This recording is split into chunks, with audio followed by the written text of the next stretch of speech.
Okay.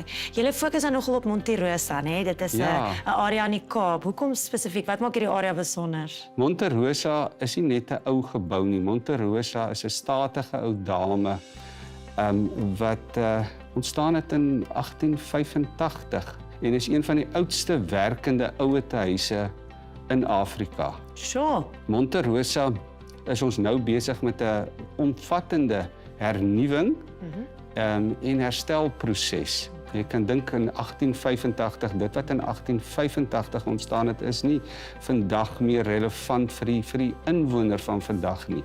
So ons noem hierdie projek Blooming Beautifully, want ons vat iets ouds en ons maak dit weer kleurvol en nuut. Monte Rosa het so 111 kamers met 24 uur versorging en wat baie gerieflik geleë is hier in die tuine om die draai van waar ons nou is in Kaapstad. Dit